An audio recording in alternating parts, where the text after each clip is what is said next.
Hello everyone and welcome back to Passion Sundays, the best way to end the week and start another. Our guest today was an opera singer and converted into a specialist that helps people be heard in hostile situations. Louise Mahler, how are you? Good morning. Well, thank you. I'm very excited to have you here today. You've got an interesting twist on what you do in life and all of these things. So tell me more about how you went from an opera singer into hostile situation speaker or yeah. Well, as an opera singer, what happens is you end up coming out on stage and you get paid to make sound in front of people. And if you don't make sound, you don't go on in the second act. And what I found when I came into business was that people are sitting around boardrooms doing presentations, talking with clients and unable to make sound, as though that is something that you should get away with. But no, it's not. It's completely curable and very worthwhile working on. I love that. And so tell me more, why did you choose helping people find their voice in hostile situations? You could have said just find your voice. Why did you go to the other extreme? You went from the most beautiful settings of opera into the most challenging, as in hostile situations and conversations. Well, the thing is, when you sing opera, you come out and you make sound, but you're making sound because you paid to make sound. You know, where I was at the Vienna State Opera, no one else backstage wants you to be successful in that.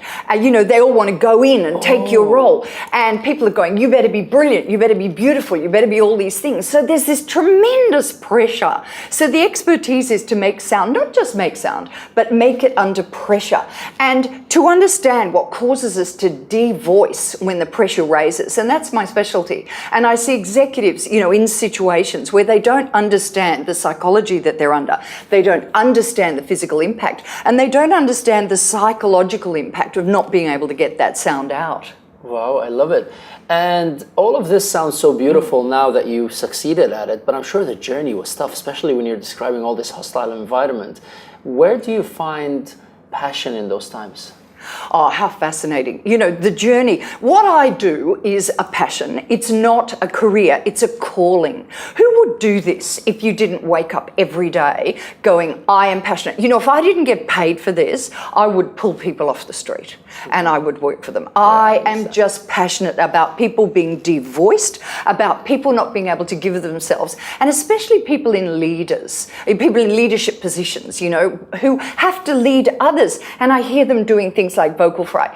You know, they talk like this where there's no air coming out of their body, or they do the voice of depression, or they just do funny vocal tones. And I just think, what are you thinking? Because voice is a choice. And if voice is a choice, why would you choose that one? Not only for the impact that it has on other people, but for the impact it has on yourself. What does it do to yourself to not have air coming out of your body?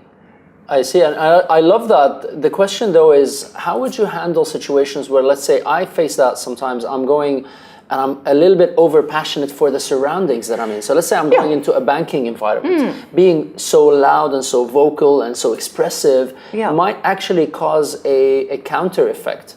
How do you coach on things like this? Well, there's the issue, is that voice is a choice. So that once you actually have your voice out, then you choose how to use it. So just like in opera, you know, you choose quietness, you choose slow, you choose whatever it is that is the style. So it's about analysing your audience, being aware, and then altering accordingly. Having said that, I think often there's a great opportunity to take people higher. You know, why do we come down to the level of mediocrity that so many people do in their face-to-face communication? You know, people say to me, oh, you can't gesture in business. Really? Really? You know, should we stop gesturing, which is an ancient form and helps get the air out? You know, when people sing, they say, I love you. They don't go, I love you.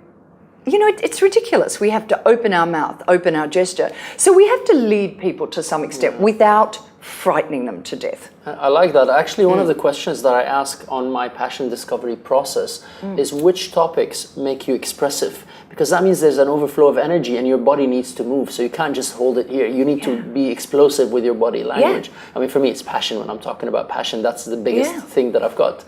So, and if you were not doing this, how would you have discovered that you were meant to do this? Because you obviously started with singing. You ended up Yeah. doing this. Do you believe you could have got to this without going through the singing route?